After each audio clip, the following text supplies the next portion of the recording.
guys, Tom here and welcome to a new video. Finally, Tom Cushnie is doing a Raw review. I haven't done a Raw review in freaking ages. It's because I've had exams, I've been busy revising, and usually I'm at college all day, and by the time I get home on Tuesday, I end up watching Raw and then do a review. But the last few weeks, I haven't really felt like watching Raw. I've been busy revising, and really I've missed a lot of Monday Night Raws. The fact that I've been revising a lot of my time meant I haven't even had time to watch Raw. Never mind think about doing a review, but now I'm on a break. It's a week off. It's the May holidays. I've got a week off, so I had the time to stay up, watch Monday Night Raw, and today I'm bringing you a review. Every single Monday Night Raw review will always come up in your sub box on Tuesday afternoon, because I used to do Raw reviews and upload them as soon as the show's finished, but a lot of you people are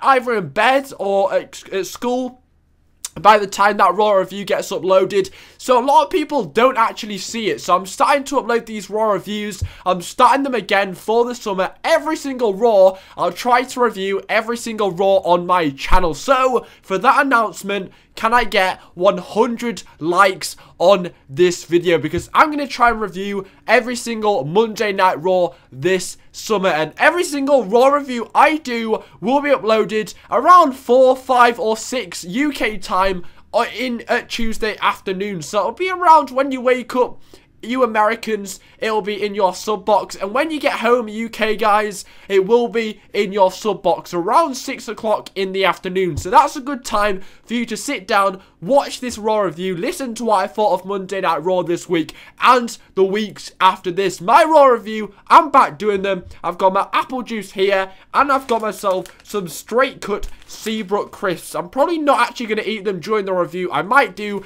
because I really haven't had anything to eat all day. But here we go, my Raw review. Let's get onto it. So Monday Night Raw this week was from the May the 26th, 2014, and came from Knoxville, Tennessee, from the University of Tennessee. And I don't think I was not a huge fan of this Monday Night Raw whatsoever. Somehow, someway, I had enough energy to watch the whole of Monday Night Raw this week. But at times, I was sat on my bed, watching my laptop, drifting away, trying to keep my eyes open, and just managed to do it until the end, because honestly, this Monday Night Raw was very, very poor. But we did start Monday Night Raw this week with The Authority. The Authority came out. Yes, once again, WWE Monday Night Raw kicks off with The Authority. I really wish them times when they started Raw with a match, but it just seems like every single Monday Night Raw starts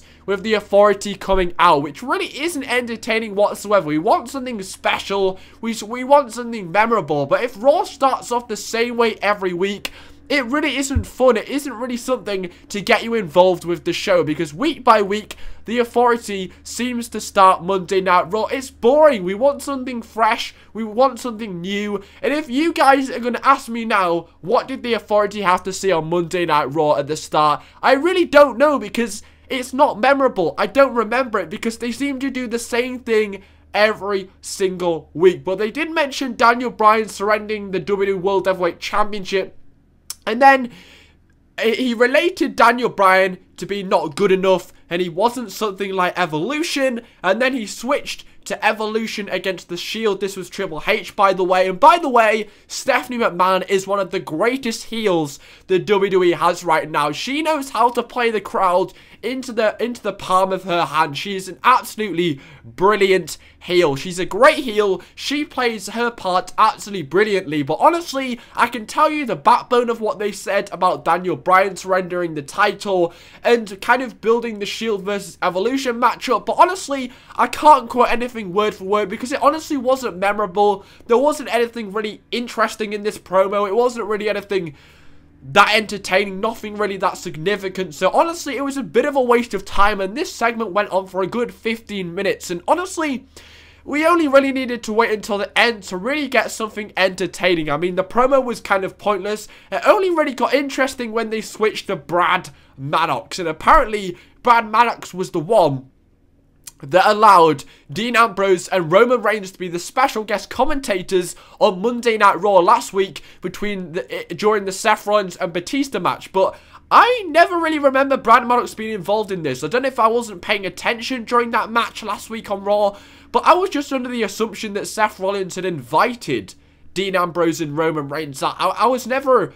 I never heard Brad Maddox's name mentioned last week, but apparently Brad Maddox was the one that gave them permission to come out during that match last week, so that it was extra backup for Seth Rollins when it all got out of control. So Triple H invited Brad Maddox out to the ring, and they were just about to fire him when the big red monster hit the ring. I really like this part because even though this segment went on for way too long, it was certainly something entertaining and something exciting when Kane's pyro hitting came out. Honestly, maybe I should have expected it, but I really didn't expect Kane to be the one that would come out. I thought they were just going to fire him, so it was a huge explosion, a huge bit of excitement when Kane did actually come out. I didn't think it was going to happen. I thought it was quite unpredictable, and it definitely added some excitement to this kind of lame promo that kicked off Monday Night Raw. So Kane came out, which I thought was quite exciting,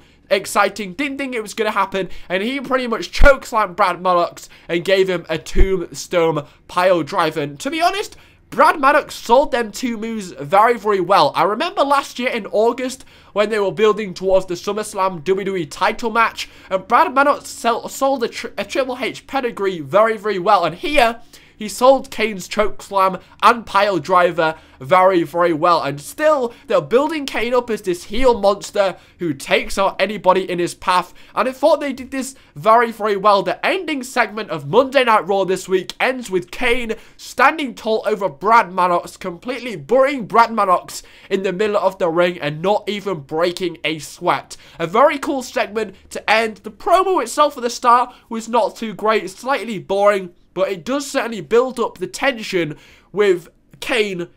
Is he really working with the Authority? They're building this kind of storyline, making us think, is he or isn't he? Are they in with Kane? Does Stephanie McMahon and Triple H employ Kane to take out people like this? Or is Kane just on a mad path? Is he not really in control of what he is doing? That's what their aim was here during this segment, was to kind of build the question, is Kane working with the Authority? So he took out Brad Maddox, which was a huge surprise. Did you really think Raw was going to start off with Kane pile driving and choke slamming Brad Maddox in the middle of the ring? I don't think so, but to be honest, after this, they then went and fired Brad Maddox. It wasn't as good as Vince McMahon saying, "You're fired." But Stephanie McMahon did try her best to say, "You're fired" to Brad Maddox. And to be honest, I've never really agreed with having this Raw GM, because we all know the Authority run WWE. They run Raw, they run SmackDown, they even run Main Event, and if they do Saturday Morning Slam or whatever,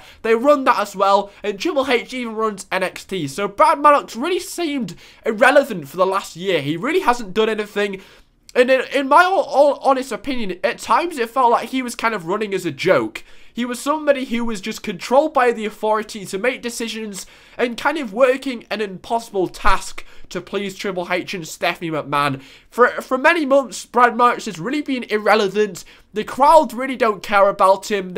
He's really not relatable whatsoever. He just kind of appeared out of nowhere. In the summer, Vince McMahon announced Maddox as the GM, and it really came out of nowhere. They fired Vicky Guerrero and gave Brad Maddox the job for no reason whatsoever. We've really never been given a real taste of this Brad Maddox. He really hadn't shown the crowd or the fans what he could do, and then he was just given this impossible task of being the Raw GM. And finally, they've cut him loose and they've sacked Brad Maddox as the Raw GM. He'd just come a joke. He really hadn't done anything on Raw. They needed him to be on Raw just to show the fans that he is still the GM, but he really never did anything whatsoever. And I think they've been trying to think of an excuse to get rid of this guy for so long, and they finally did it on tonight's Monday Night Raw. Thankfully, I really hope that due to the fact that the stocks have fallen by apparently 300 million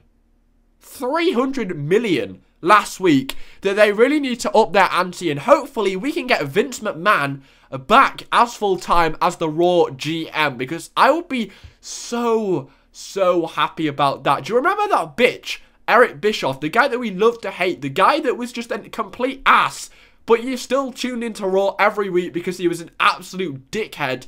That's the kind of Raw GM we want. Brad Manox, yes, he had this kind of comedic side, but he's small, he's quiet, he's just not intimidating whatsoever. And maybe that was the joke they were kind of trying to do with Brad Manox, but it's really not the guy that you want running your show. You want Vinnie Mac back in the WWE, controlling Raw and getting those ratings back up, because I would certainly be game for Vince McMahon to be back full-time on my TV every single Monday night for Monday Night Raw. Maybe they'll bring him back on the Raw next week. I'm excited to see if they even employ a new Raw GM, because at the moment, the Authority run it anyway, so do they really need a GM? Let's see, but I'm excited to see who the next GM will be if they do employ somebody. But to be honest, this whole segment was pretty much to build up Kane. Is he working with the Authority? Is he not? It's all about that. And to be honest, I was really surprised when Kane came out. It was a pretty cool moment. But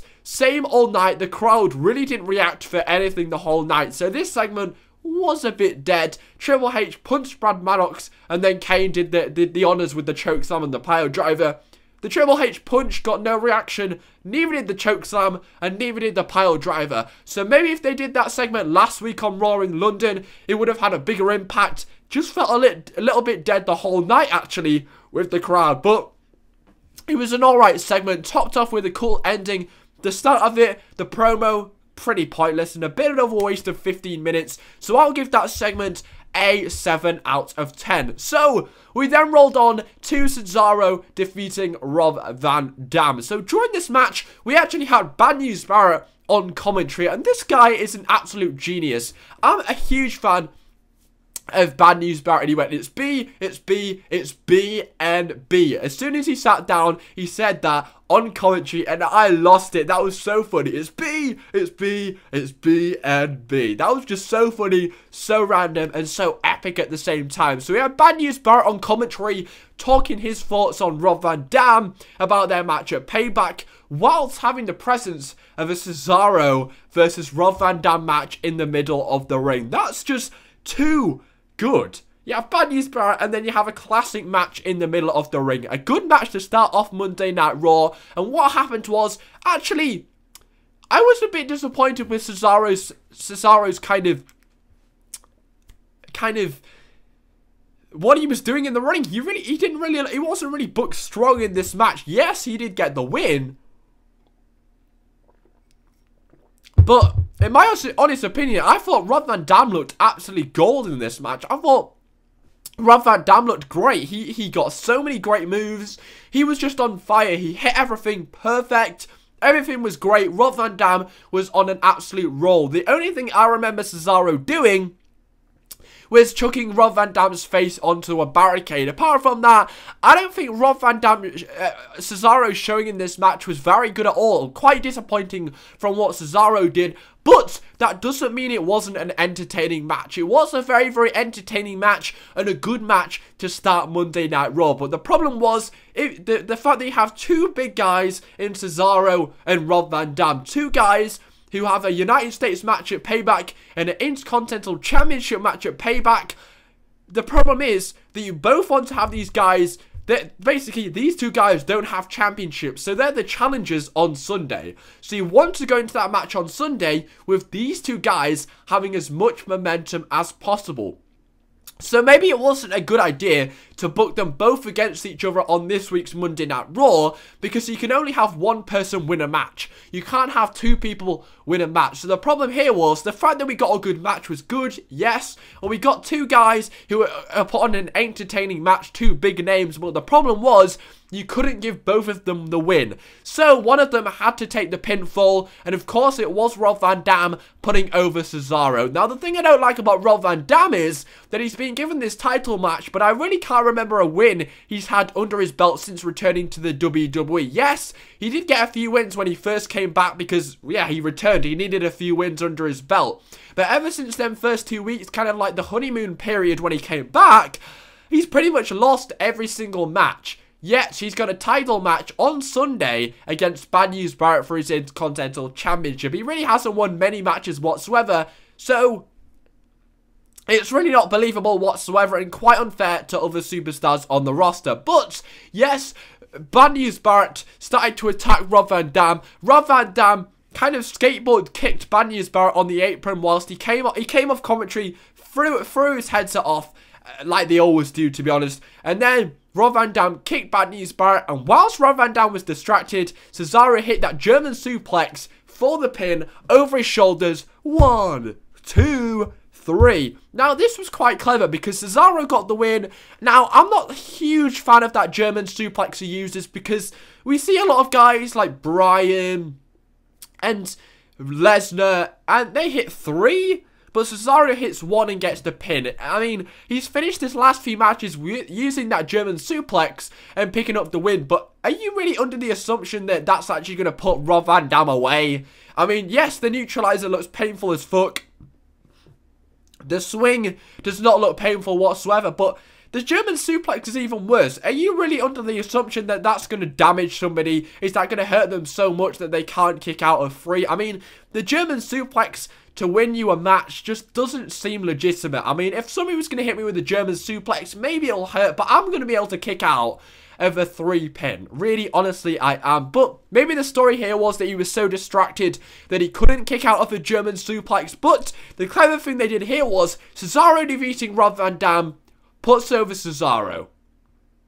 But also it shows to the fans that Rob Van Dam can't lose to Cesaro unless he's distracted by Bad News Barrett. So Rob Van Dam might have got the win, but he was distracted by Bad News Barrett. So he could only get defeated when he was distracted. So that pretty much gives some momentum to Rob Van Dam because he was only defeated once he was distracted. And also Cesaro, that of course puts him over because he got the win. It also does put over Cesaro's heelish character quite well because he did kind of pick up a roll-up kind of victory, an unclean victory, because he did actually get the German suplex once his opponent was distracted. So that does actually add depth to Cesaro's character. It does start building that heelish character of Cesaro because he got the win once his competitor was distracted. So it's not very sporting, but of course it does build Cesaro up as that heelish character. And also, you are building that matchup between Rob Van Dam and Bad News Barrett, which honestly hasn't really had a lot of build-up to whatsoever. Neither is Cesaro versus Sheamus, but they did do some slight build towards that with Cesaro against Rob Van Dam, because of course Rob Van Dam kicked Bad News Barrett, and that was pretty much how he lost in the end because he was distracted by Wade Barrett. So that did build up their match as well, but really, I'm not too excited about their match because it's too predictable. But what happened after the match? Well, once Cesaro's bad music played, Sheamus came down to the ring. Cesaro kind of failed at doing a European uppercut to Sheamus. Sheamus bounced off the ropes and gave a bro kick to Cesaro. So really, a lot of things happened during this segment. You had a great match. You had Bad News Barrett on commentary. You put over Cesaro. You built the Rob Van Dam and Wade Barrett Intercontinental Championship match. And you built up the match between Sheamus and Cesaro. And you put over Cesaro's heelish character. A lot of things happened during this segment. And I think it was one of the best segments they had on this week's Monday Night Raw. A lot of success during this segment and match. Good job, WWE, because even though I'm not too intrigued in the Sheamus and Cesaro match, it's an unpredictable match because Sheamus is the new champion. Do you think he's going to drop it in his first pay-per-view match? And also, Cesaro's a new Paul Heyman guy. Are they really going to put Cesaro to lose so early on in his run with Paul Heyman? I don't know. It's unpredictable, but that bro kick definitely makes me excited for Payback on Sunday. So I'll give that segment, I'll give it an 8 out of 10. And also the match was quite good as well, so I'll give it an 8 out of 10. Now, the next thing which happened, I can't really remember what happened too much because it just felt a bit stupid. They put Eva Marie versus Summer Rae in a match. I mean, Eva Marie is now on Monday Night Raw. Now, I do know that she has had a few Monday Night Raw matches, but do people really want to see Eva Marie on Monday Night Raw? I mean, she can't sell for shit. She can't wrestle whatsoever. The only thing she does is do a few kicks, do a few kisses, and play with her hair, and that's about it. I'd rather just sit through maybe Adam Rose dancing or Emma dancing like this for 10 minutes instead of watching an Eva Marie match. I mean, Summer Rae deserves a lot better than this, so I am excited to see what they do for her and Layla But Summer Rae did actually hit a really cool move during this match. What she did was, Eva Marie and Summer were both in the corner, and she pretty much lifted her up and chucked her across the ring like a bulldog, and Eva Marie's face just planted right on the mat. It was a cool move, and that was pretty much the only thing we really got from this match. But I'm trying to kind of recall what happened during this match to a button, but let's have a look.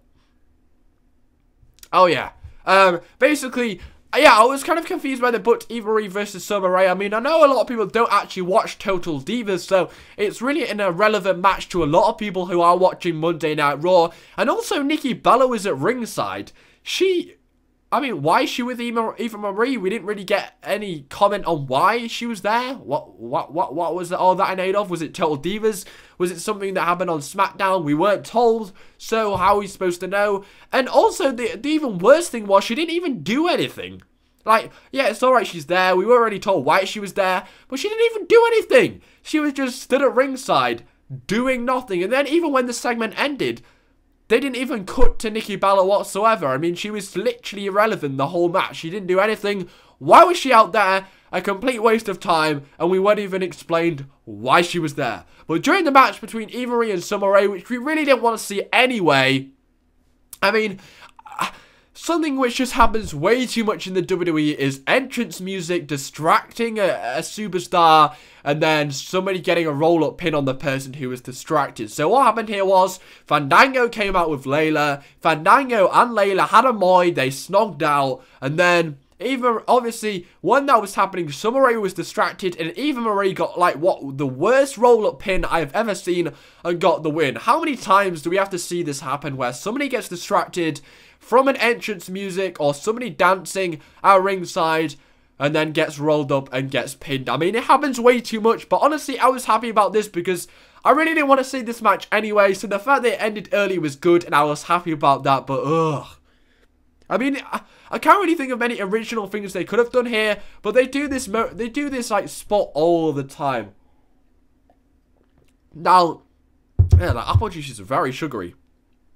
But I'm excited for Layla versus Summer Rae, but they could have done something a little bit more thoughtful. I mean, a roll-up pin from a distraction, couldn't they think of something a little bit better? I don't know, maybe I'm being harsh or something, but yeah, it just felt a bit dead. And especially the fact that the crowd were dead as well, just made for an even, you know, an even more stupid segment, which really nobody's going to remember whatsoever.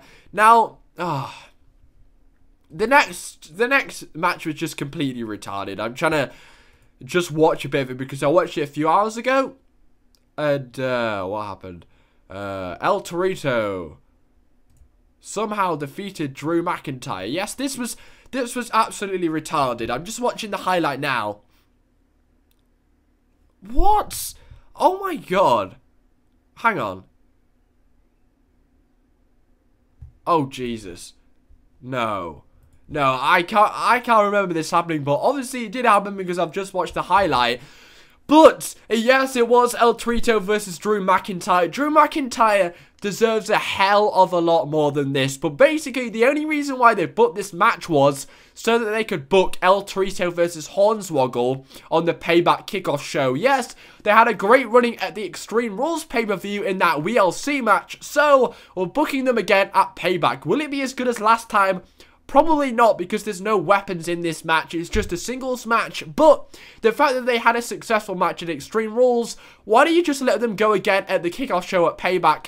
Really interested to see what the Chicago crowd actually think of this.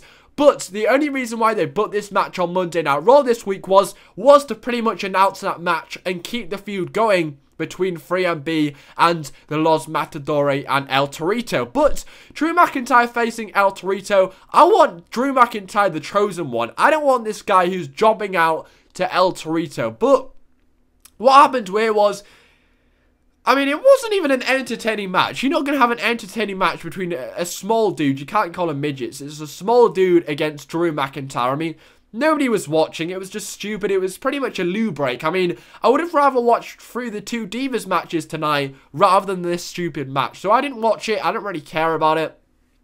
And the ending with the match was, I mean, I think Drew McIntyre just pretty much went into a turnbuckle, fell on the floor, and El Torito pinned him. I mean, how much of a burial do you want to give this Drew McIntyre guy? I mean, he should be somebody who's challenging for the US Championship, the Intercontinental Championship, or even the WWE World Heavyweight Championship. I want to see Drew McIntyre winning the Money in the Bank this year, but no, he's jumping out to El Torito after hitting the turnbuckle and getting pinned. But what happened after the match was pretty much the story they wanted to tell.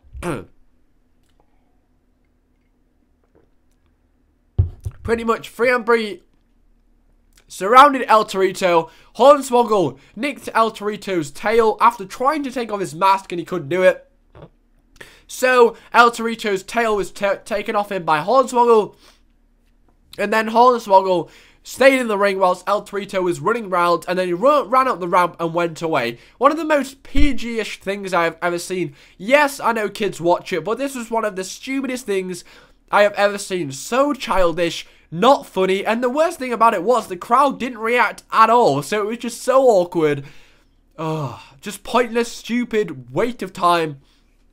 And now, they did in fact book the Payback Kickoff match, not a WLC match, but it was going to be a mask versus hair match between Hornswoggle and El Torito. So rather than a singles match, it does add a little bit more excitement towards that match. And honestly, I think it's a bit unfair that they booked Drew McIntyre against El Torito here.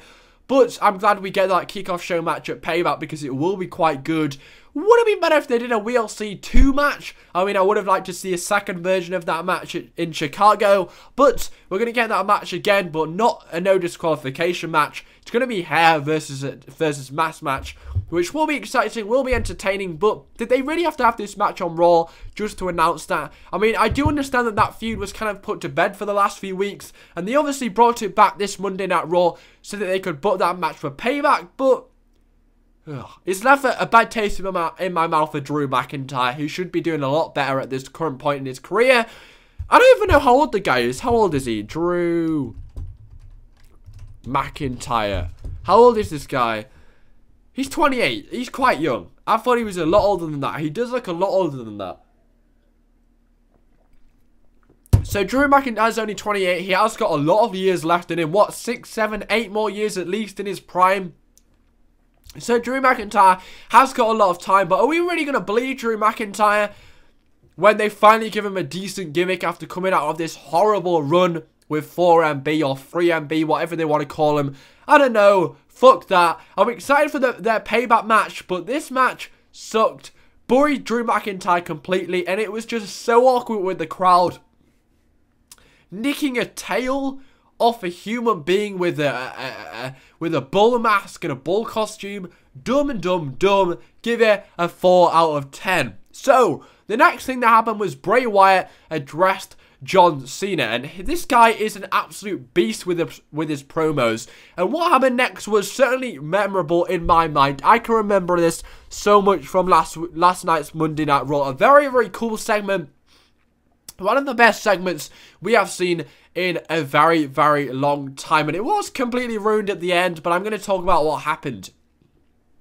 Basically, Bray Wyatt said to Jerry Lawler, "You've been poisoning these fans by commentating about the amazing things that John Cena does." He invites John Cena into the ring. Sorry, he invites Jerry Lawler into the ring. Jerry Lawler says no. So Eric Rowan and Luke Harper come to get Jerry Lawler. JBL stands up and sells a clothesline from Luke Harper. And now there's a freaking amazing clothesline. The guy that used to give clotheslines from hell takes a clothesline from Luke Harper. It looked absolutely nasty, but he was on the floor for like the whole of the rest of the segment. And we didn't see JBL two segments after this happened.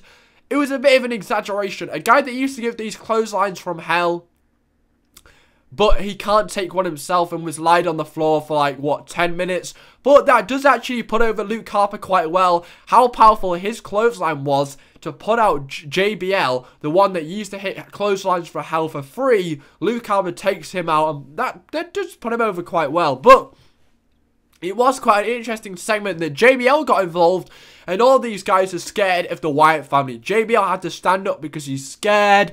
He got taken out, and then Jerry Lawler was dragged to the ring, sat on a chair, And then they were just about to give his sister Abigail to Jerry Lawler. I knew it wasn't going to happen because this guy had a heart attack only 2 years ago. So they're not going to do anything physical with this. So John Cena came out to...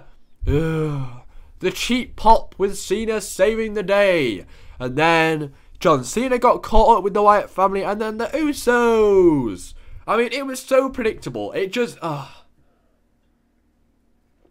it leaves a bad taste in my mouth from an okay segment. I mean, the segment was okay until John Cena's music hit. And then as soon as its music hit, I knew the Usos were coming. I knew Cena was coming for a start off.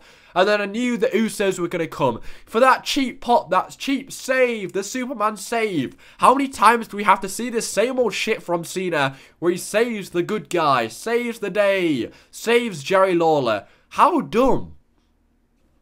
Oh. And then, it was just dumb. I mean, how predictable. I could have told you that this was going to happen. I mean, oh my god. Saving the day. Yay, Cena saved the day. Saved Jerry Lawler. One of the faces of the WWE. It was so predictable. And nobody really cared. The crowd didn't react for when the Usos or Cena came out. It was just so predictable, so lame, and we see it a million times. Every week on Raw, something like this happens. Once again, somebody takes the save and makes the save. Dumb, dumb, dumb.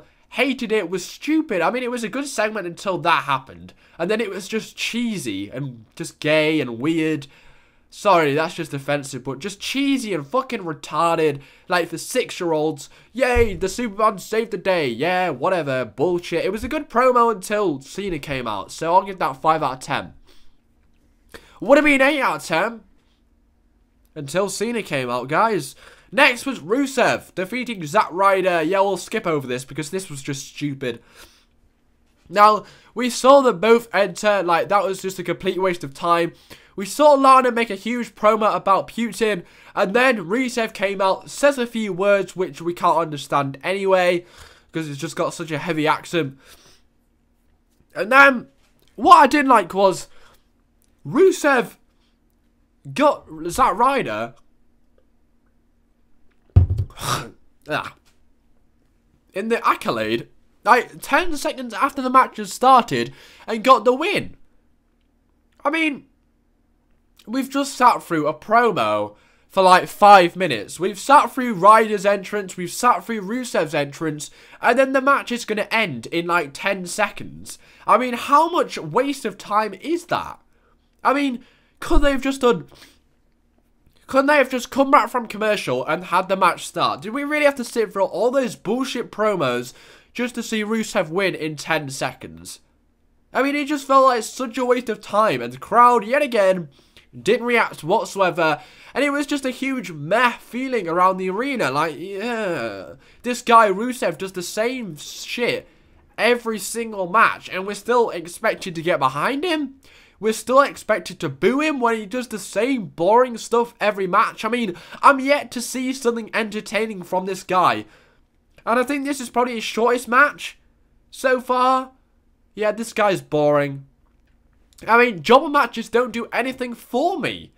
I mean, yes, they put over Rusev so well because, yeah, he's beat a guy in, what, 10 seconds, but people are bored by this guy. He's not getting heat, he's getting get off my TV heat because we don't want to sit through a boring match for 10 seconds. We don't want to sit through these boring entrances and then just see a 10-minute segment wasted with a 10-minute match. We just don't. We'd rather have this segment cut from Raw. We would have rather have not seen this match because this match really doesn't put over Rusev at all because it's only Zack Ryder. What's Zack Ryder done in the last few years? I mean, he hasn't done anything since 2012. Yet, Rusev defeats him. Does that really put over Rusev? I mean, it's Zack Ryder. Who really cares about Zack Ryder anymore? If you want to have a match with Rusev on Raw, at least put him up against somebody who people actually care about. Who's over with the crowd. Like, what? I see a picture on WWE.com of Christian. You know, what's he doing? I mean, even have Rob Van Dam face Rusev. Somebody who means something to the fans. Ryder hasn't done anything for a good 2 years. But we have to still sit through that 10-second match. And are you really going to remember all these matches in Rusev's career? These matches he ended in a minute? Are you really going to remember that? You're going to remember Rusev's matches in the future. When he faces Cena, when he faces Mark Henry, when he faces Big Show, when he faces people where the match lasts 10 minutes. Are you really going to remember a 10-second match against Zack Ryder? And does that really put over Rusev? No, because this is the first TV time Ryder's had in freaking ages. And they brought him back to job to Rusev. I mean, Ryder could be doing so much better himself. But he jobs to Rusev. Then the job doesn't even mean anything. We don't care. Like, yeah, you gotta win. Big deal. It's only Ryder. But Ryder himself could be doing a lot better as well. And it just proves that, yeah, they don't even have a proper WWE World Heavyweight Championship match. But one of the reasons why is because you're making all these guys into jobbers. And no, you've got Ryder. You've got Damien Sandow later in the night. You've got Kurt Hawkins. You've got all these guys who are just wasting their time when they could be doing so much better. Tyson Kidd, Justin Gabriel. What are these guys doing? Just jobbing to guys like Rusev. It's just a huge shame. Now, what happened next was Randy Orton and Batista defeated Cody Rhodes and Goldust. And I actually think this was a great match. I mean, Cody Rhodes, wow, take a bow, son. You are absolutely incredible. He's an absolute gold dime. He's a star. But this match was great because basically Cody Rhodes and Goldust complained to Randy Orton and Batista and Triple H that they hadn't had a match in 2 weeks. They hadn't been booked on Raw for 2 weeks. So we saw a backstage segment where Goldust called Batista a skinny jeans sellout, and also Randy Orton got called a few names as well backstage. And that put this match between Randy Orton and Batista against Cody Rhodes and Goldust. Now, what happened here was actually very, very good to build up the storyline of the Authority and the Evolution running Raw like they used to in 2003, 2004, them times. Now, what happened was, basically, Cody Rhodes went for a disaster kick and a freaking RKO out of nowhere whilst he was in the disaster kick. He hit Cody Rhodes with that. I freaking marked out. That was the greatest move I have seen in a freaking long time. Holy shit, that was like the best moment I have seen on WWE since the Extreme Rules tables moment a few weeks ago when Kane went through the table. A freaking disaster kick into an RKO. I mean, how does that even work? He's like standing up and then the angle just doesn't work. It was just awesome. I didn't expect it to happen because when he does a disaster kick, he's like that. He's in the air. He stood up, but Cody Rhodes should be leant back for the RKO. I just didn't expect that to work. I didn't understand, thinking about it before it happened, that now an RKO could be turned from a disaster kick. How do you do that? But they still managed to do it. I was like, if I watched it now, I still couldn't understand how he got that angle right, how they worked it. But it was a great moment. It was impactful. I remember it. It was a great moment. An RKO from a disaster kick, holy shit. But the huge problem I had with this was, yes, the match was quite good. It was an average Raw match. Yes, it was okay. Yeah, it was great. After he hit the RKO from the disaster kick, he didn't pick up the win. He didn't. From one of the rare moments of this crowd, they actually reacted to that RKO. But he didn't pick up the win. He made Cody Rhodes stand back up again, and he hit another RKO. Now, I don't really know why they did that. I mean, an RKO from a disaster kick is freaking insane. Pin the guy. Yeah, you've won the match. Just pin him. That would have been okay, but I don't understand why they had to go for the second RKO and kind of kill the momentum in the match. I mean, the crowd popped. If he got that pin, it would have been a cool moment, but then he waited. He waited for him to stand up again and hit another RKO on Cody Rhodes. I didn't really understand that, and the crowd died after that. I didn't understand why they did that. Maybe it was to prove the fact that maybe Cody Rhodes needed to be hit with 2 RKOs to get defeated. I wasn't really sure why they needed to hit 2 RKOs. Were they trying to bury Cody Rhodes? Were they trying to damage this guy? Are they going to make Goldust complain that, why did you get hit by 2 RKOs, you amateur? What are they going to do with these 2 RKOs? Since when did Randy Orton need to hit 2 RKOs on somebody to pick up the win since John Cena? What were they doing there? What was the point in that? I would like to know, because I didn't really see the point of it. Maybe he thought he'd botched the RKO from the disaster kick, because I didn't think he did. Maybe he wasn't too pleased with how the RKO ended from the first one. I'm not sure. Why did they do that? I'm not sure. But once Randy Orton hit the win, Justin Roberts said on commentary that this match was an elimination match, and that Goldust would now have to face Batista and Randy Orton in a 2-on-1 handicap match.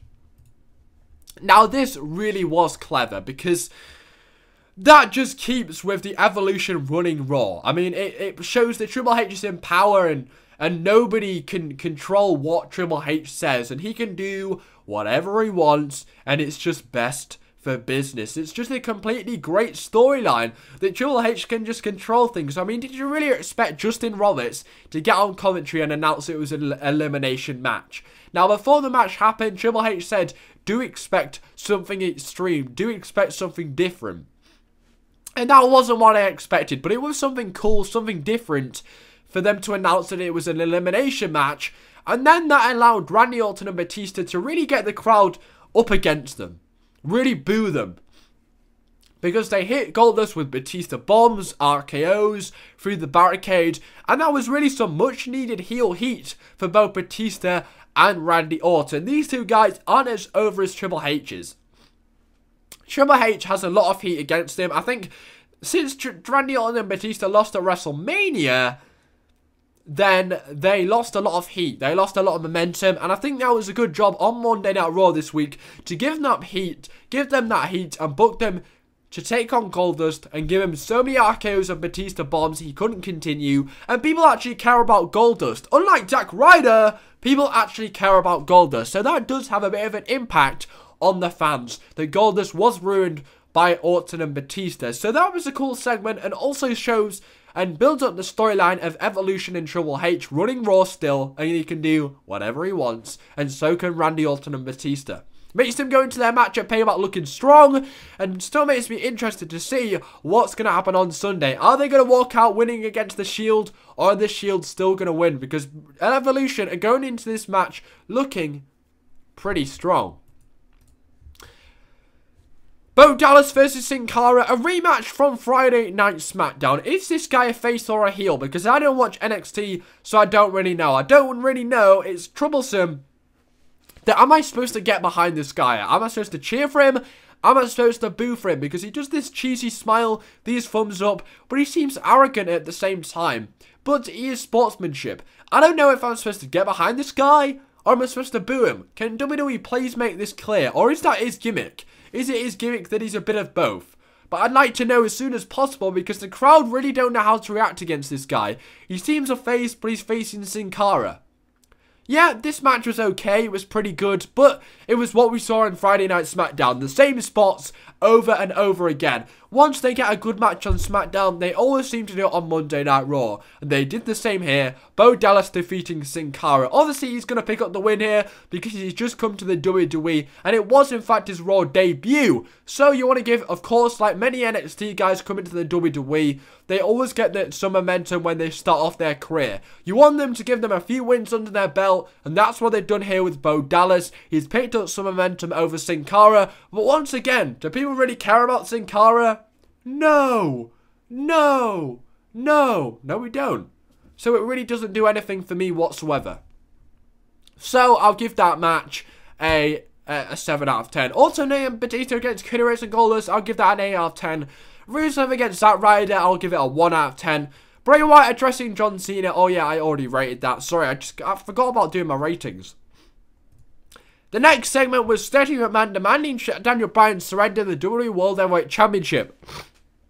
Now, what they did here was Daniel Bryan came out, his return to Monday Night Raw. A cool moment on Monday Night Raw this week was Daniel Bryan returning to Monday Night Raw. But what they did here was they got Daniel Bryan on the mic, and he did actually do a very, very good job. Very good job. I mean, he really rarely gets on the mic.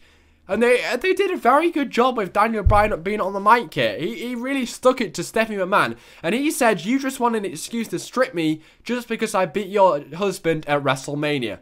And then as Stephanie McMahon says, the fact that his wife, Bray, put her hands on Stephanie 2 weeks ago, he'd have to choose between Stephanie firing Brie Bella or Daniel Bryan surrendering the WWE World Heavyweight Championship, and he'd have to make that decision at Payback. So it'll be interesting to see that we get some kind of segment on a pay-per-view in Payback in Chicago. How will the Chicago crowds feel about that? Will that be a good opportunity for Stephanie McMahon to get some much-needed heat? Not much-needed heat, she's very over, but some heat. It's gonna be interesting to see how they deal with the segment on a pay-per-view. But that's definitely gonna bring in a lot more buys for the pay-per-view. A lot more people are gonna purchase the WWE Network to see what happens on Sunday with the WWE World Heavyweight Championship. I think it's clever keeping it until then to decide what happens, because people are gonna tune in, and the fact that the card is so slim, they need something exciting on the card. And also, a lot of people will be disappointed Daniel Bryan isn't actually on the show. So, having him announce it at Payback actually gets him on the show, of course. And people get to see Daniel Bryan at Payback. So, that's a great way to get in some more buys and get more people interested in the pay-per-view. So, I'm excited. I can't wait till Sunday to find out what happens, because I don't really know what Daniel Bryan's going to do. The next thing that happened was, I'll give that an 8 out of 10. I thought Daniel Bryan's mic work was absolutely fantastic. The next match was Emma defeating Alicia Fox. Yes, Alicia got defeated by Emma. I was really disappointed when Emma came out, because I thought, oh, she's jobbing to Alicia Fox. But Alicia Fox actually lost to Emma.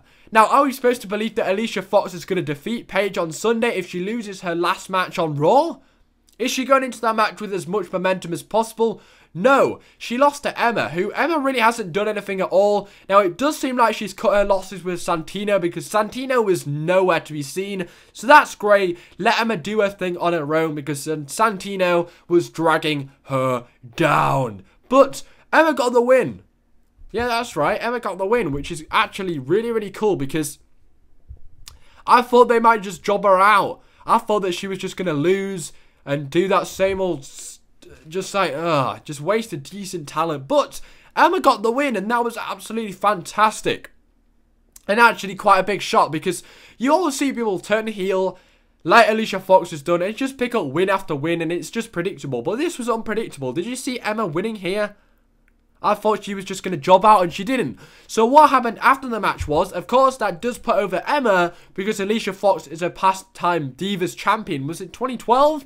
She won the Divas Championship, I think it was, and it's a shame she hasn't been a Divas Champion ever since, because she's a great talent. But that does put over Emma. But what happened after the match builds and adds depth to Alicia Fox's character, because she absolutely raged. She knocked a Coke out of this guy wearing a red jumper in the crowd. She then stood up, she got 2 soda cans like Stone Cold and went like that.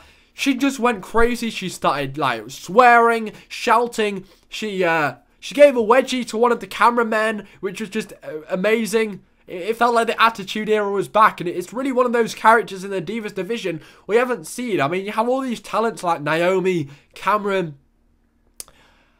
Paige, I could say, that really haven't really shown proper character. I know Paige has a character, but ever since she came to WWE from NXT, she really hasn't shown a lot of character. And they have all these divas with amazing talents, but they're never really given any character. They're never really given a gimmick. And it seems like they've given one to Alicia Fox, of course. And she's actually getting a lot of people interested in the Divas division. So I'm excited for Sunday. Bit confused why she got a loss here, because she wanted to give her as much momentum as possible going into Sunday. And also, 2 Divas matches on a Raw. When was the last time we saw that? That's 2 loo breaks in one show. Cheers, WWE. But no. Quite weird that they had 2 Divas matches, and we might even have 2 Divas matches at Payback if they add Summer Rae versus Layla.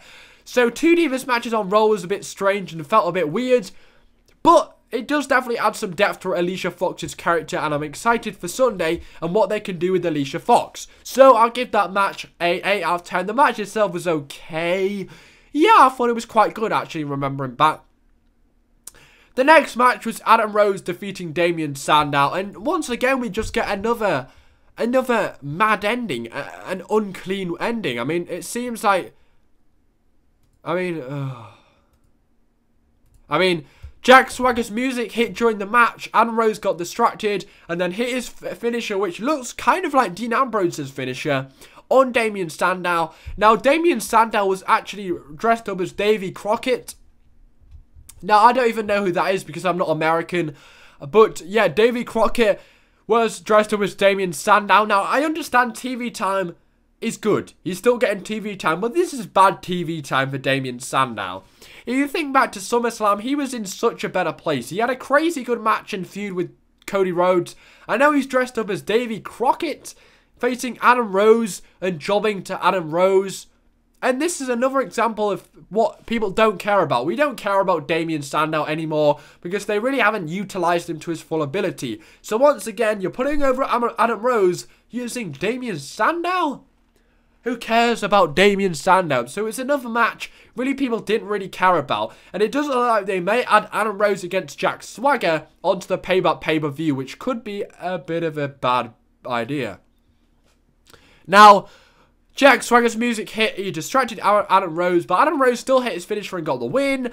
After the match, Jack Swagger attacked Adam Rose, but it pretty much ended with Adam Rose dancing after the match because he managed to basically toss him out the ring or something like that. I mean, just something we don't really care about.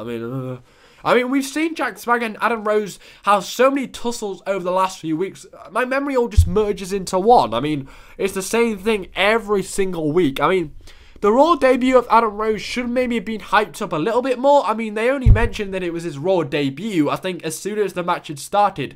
Maybe they could have hyped that at the start of the show or something, because this guy's over. I mean, I know he's got a silly gimmick, but people are actually into this character. I mean, they could have maybe hyped his Raw debut, or actually his debut. It was actually his debut in WWE. Maybe they could have hyped it a little bit more. They didn't really hype it, but the fact that Swagger came out in his first match just killed the moment. I mean, we've seen them tussle week after week after week. When are they actually going to have a match? It seems like they've dragged it out so much. And I just hope they add it to the pay-per-view because where we can get it over and done with. Because I was never really interested in this feud in the first place. But I'll give this match a 5 out of 10. It was just ruined by Swagger coming out. I would have liked to see Adam Rose have a full match. Are they really going to add this guy to a pay-per-view when he hasn't had a full match yet? I don't know. But anyway. So, we had a rematch from SmackDown and a rematch from a nice feud we had in 2012. Sheamus defeating Alberto Del Rio. Now, this match was actually pretty good. I actually really liked this match. But what happened after the match was Sheamus won with the bro kick, of course. I mean, Alberto Del Rio should be doing a lot better than this. I mean, he's a great talent. But what happened after the match, after Sheamus hit the bro kick, Paul Heyman got on commentary and announced Sheamus. And he called him a few names as he got what he called him in the comment section. No, WWE.com is stupid, so it doesn't actually say what he said, which is like a big problem. But Paul Heyman basically talked to Sheamus and talked down at him. And whilst he was dissing Sheamus, obviously building up the match for Sunday, Cesaro attacked Sheamus from behind. So it's a bit of a payback from what happened earlier in the night, and also still builds up their match for Sunday. I mean, there really hasn't been a lot of build towards this match, and it seems like they've rushed it at the end, but it does add depth to Cesaro's character by once again adding to his heel persona by attacking Sheamus from behind. But do people really care about Sheamus at this point? He's the US champion, but is he really? Have they just given him the belt? Does he really deserve that title? He really didn't do anything to deserve it. So, the US title just seems irrelevant. But it's nice to see that they're actually adding a little bit of build towards these mid-card championships. I mean, when was the last time you actually had build towards a US championship match? I mean, there was no US title build when Dean Ambrose had it, was there? There really wasn't. So it's the first time in ages we've actually had build towards a mid-card championship. And they're actually doing the same with the IC championship. I mean, we had a beat the clock match. We had Rob Van Dam attacked by Bad News Barrett last week. We had him distracted in a match on this week's Raw. So they're actually building these mid-card championships quite well, and I'm interested for Payback on Sunday who the champions will be after the night. But once again, Sheamus versus Del Rio was good, but we saw it on SmackDown. It was a good match. Yeah, it was a good match. But once again, they've just regurgitated what they had success with on SmackDown. And once again, SmackDown just seems even more irrelevant. So I give that match an 8 out of 10. Now, the last thing that will happen was the Shield and the Evolution signed their contract for WWE Payback. Yes, they did in fact sign contracts for a non-title match, which I thought was kind of funny in the first place. I mean, when was the last time we had a title match we had a contract signing for a non-title match? But what was cool was the Shield got in the ring, got all the chairs away, they chucked them out the ring, they broke the chairs, broke the tables, which was just a cool moment and pretty swaggy actually. And they just stood in the ring and invited Evolution out. The Evolution didn't actually get in the ring, so the Shield signed the contracts and Dean Ambrose dropped the pen. Yes, he dropped the pen. Oh god. Oh my god, it was just so awkward. He dropped the pen. No, he dropped the pen, which is just awkward. I mean, you've got this badass Dean Ambrose guy who can't even hold the pen. So when he tried to grab it from the floor and he couldn't get it, it was just like running away from his hand. It was so awkward, but also quite funny. So that's not so great for Dean Ambrose. But what happened after, once the Shield had signed it themselves, they dropped the pen as well. Triple H dropped the pen, and so did Batista. He dropped the pen. I mean, the pen must have been like made out of like water or something. They just kept falling out of their hands. I mean, oh my god, it was so funny. I don't know if anybody else noticed that, but Dean Ambrose definitely dropped the pen. It wasn't as noticeable with Triple H though. They kind of shied the camera away, but he dropped the pen as well. But yeah, they signed the contract, and when they were signing it, they were just like writing a scribble on a piece of paper. It wasn't coordinated whatsoever. I mean, I definitely remember Dave doing it, and it was in like the top right hand corner. It was really not coordinated on any line or anything. They were just scribbling their name on a paper, and I mean, oh my, it just didn't seem legitimate whatsoever. But it was a cool segment because Triple H cut another great promo, and he said, "Do you really want to sign that? Do you really want to, is this the last time you want to see the Shield?" And they said yes.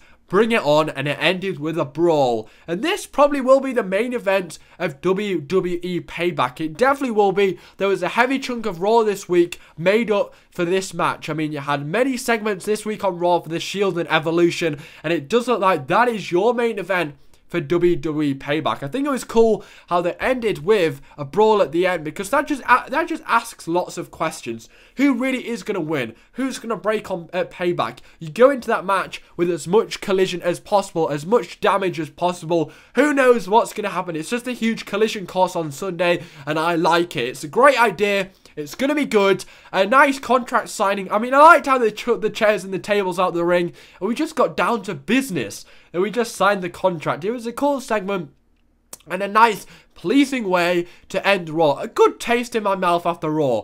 Very, very poor Raw. Very, very pointless, stupid matches, but a nice ending segment, which is always great. So I'm looking forward to Payback. What did you think of this week's Monday Night Raw? I'll give it a 6 out of 10. Thanks for watching, guys. Now, you're probably wondering why I've given it a 6 out of 10. I'm just going to say the things which I thought really dragged this week's Monday Night Raw down. Let's just get down to it. The first segment was just a complete waste of 15 minutes. Cesaro versus Rob Van Dam didn't really end in a clean win, so that was kind of meh. Eva Marie versus Summer Rae was just a stupid booking. Who really cares about that match? And what was Nikki Bella doing? Also, it ended with a stupid unclean win and a roll-up pin when Summer Rae got distracted. Same old shit. Also, El Torito versus Drew McIntyre and stupid PG nicking a tail. Cena and the Usos being Superman and saving the day with Bray Wyatt. That was just, ugh. Rusev winning in 10 seconds. Ugh. Bo Dallas in a rematch from SmackDown. Ugh. We have to wait till Payback to find out what happens with the WWE World Heavyweight Championship. Ugh. Alicia Fox losing. Ugh. Adam Rose and Damien Sandow doesn't even end properly. Ugh. And Jack Swagger just ruining it. Ugh. Del Rio versus Sheamus in a rematch from SmackDown. Ugh. So that's my review, guys. 6 out of 10. What did you think? Thanks for watching. Take care. As always, spike your hair.